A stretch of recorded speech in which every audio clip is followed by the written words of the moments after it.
Hi and welcome back to my channel. Today I wanted to give a review of some of the designer items that I've purchased over the past few years. So I thought we could do a little bit of a best and worst designer purchases. Why not? So I have here some clothing items, some bags, some accessories, shoes, and also small leather goods. And I think I might start with handbags because I feel like this is the biggest ticket item when it comes to purchasing anything on the luxury end of the scale. So maybe we'll start with the most recent of the two bags I want to talk about, and that is my Chloe small Daryl tote. Now I purchased this in, I want to say April 2021, and I bought this from Satire and I managed to get it for a really good price. So it cost me maybe around the $1,000 mark, which I think is incredibly reasonable, at least for a bag of this ilk from a brand like Chloe. The thing that really drew me to it was this kind of braided circular design here on the straps, and also the shape of the actual bag itself, which kind of in a way reminds me of a saddle. I also really like the fact that it had the white contrast stitching. Overall, this bag has held up incredibly well. I think that's one of the benefits of buying a bag in a pebbled leather. It doesn't really show any scratches and generally it is quite hard wearing. However, there are a couple of little niggly things I want to mention about this bag. The first one being that I find when I have it on my shoulder, quite often it will slip off. The only way to keep it in place is to actually wear it with the bag tucked up and under like that, almost pinched against my body and on an angle.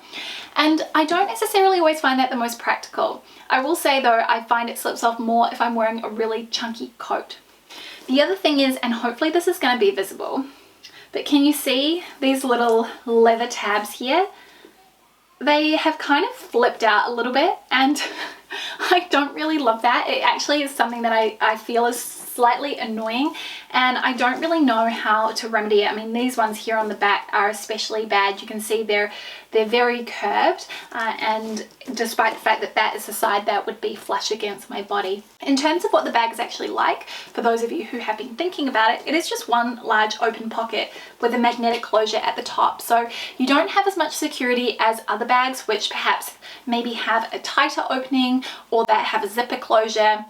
So that is probably something to keep in mind. And the other thing is that you've got zero organization inside the bag in the interior. And so it's basically like one big pocket. It can be very easy to misplace things when you're sort of rummaging around trying to find a specific item, like your keys when you're trying to get in the door. So I'm not really sure whether I'd say this is a best or a worst purchase, probably somewhere in the middle, because I do enjoy using it, but I just feel like the performance of it, or at least the longevity and wear and tear of it, has felt a little lackluster for me, especially for my very first Chloe purchase. The other bag I did just want to briefly mention was my Chanel Vintage Classic Flat, which I have done a whole review on and I'm going to link that up in the cards. I do not use this bag every single day. This is more of an occasional bag for me, whereas the Chloe Daryl tote is definitely a lot more practical for my day-to-day life. I've really not been that precious with this, at least not to the levels that I am with my Chanel boy bag, which I purchased brand new in the boutique. And I've been really happy with this in terms of functionality. It does actually fit all of my essentials that I need,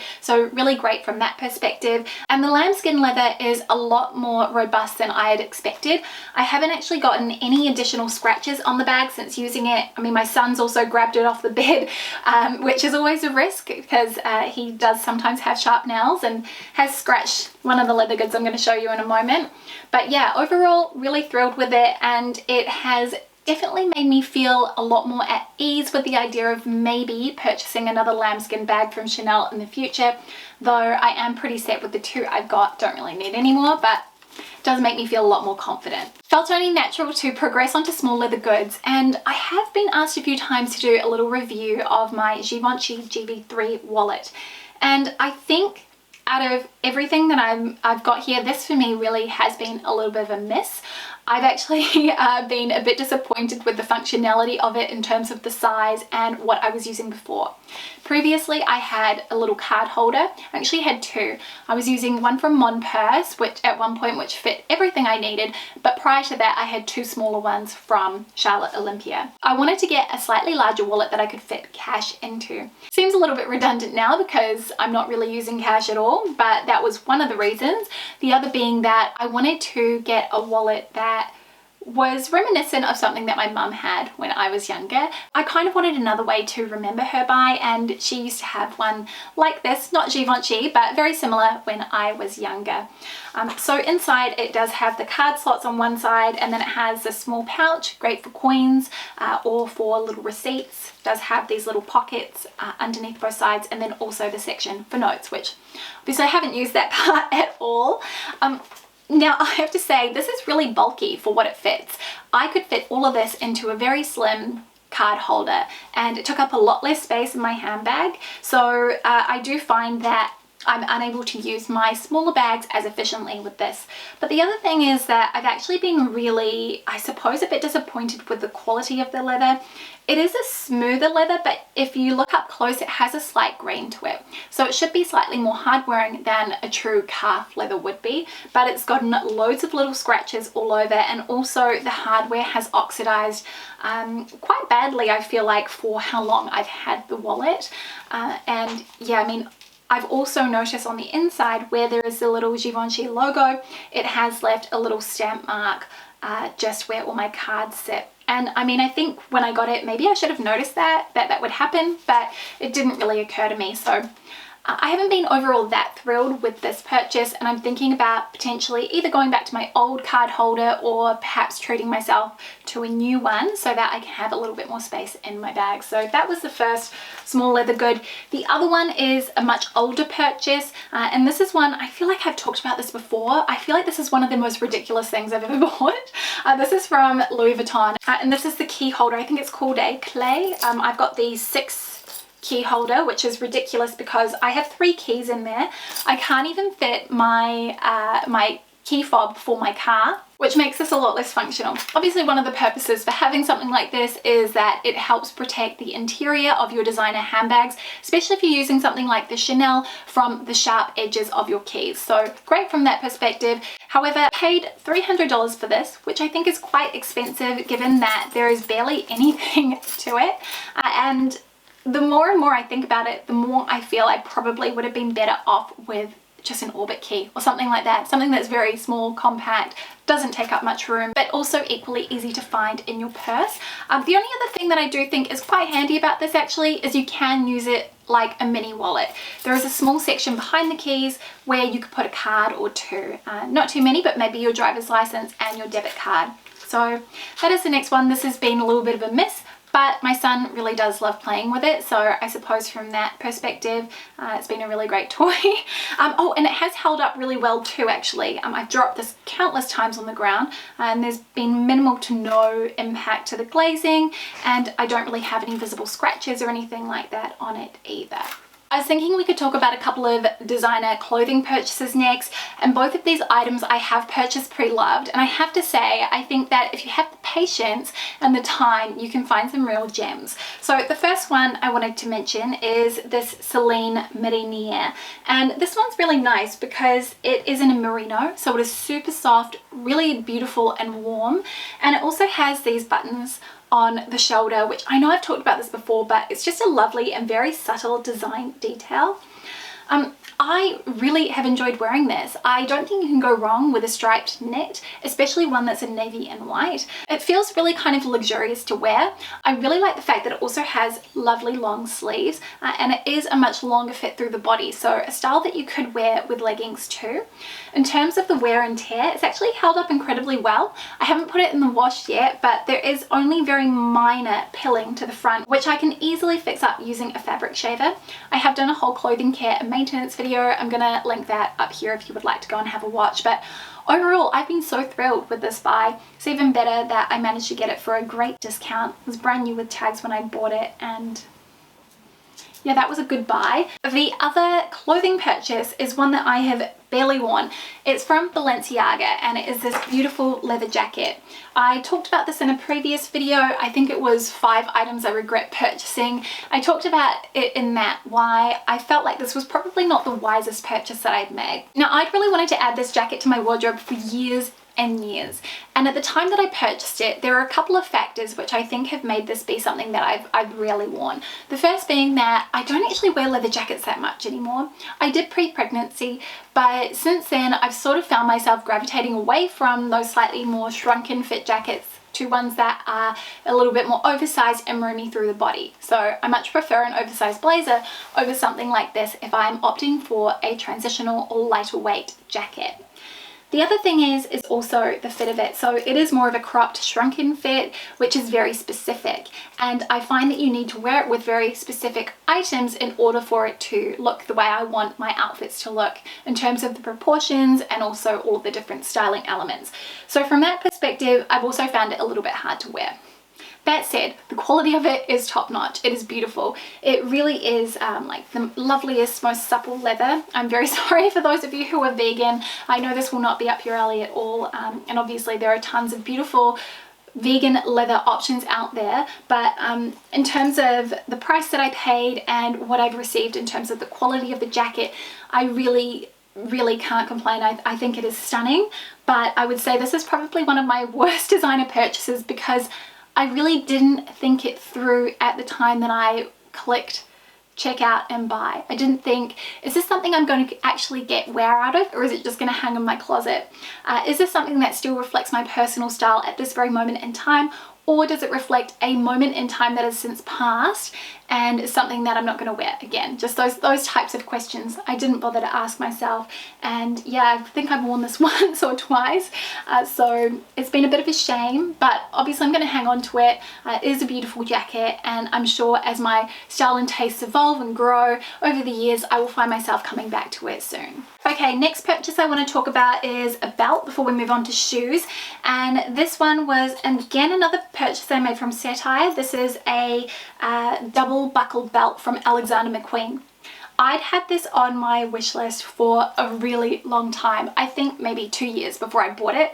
I really love the effect of it. I just feel like it's a bit of a statement maker. It's very impactful, especially if you're wearing a very minimal outfit, and it looks beautiful worn over a wrap coat. That in particular is probably my favorite way to wear it instead of wearing the actual belt that comes with the coat.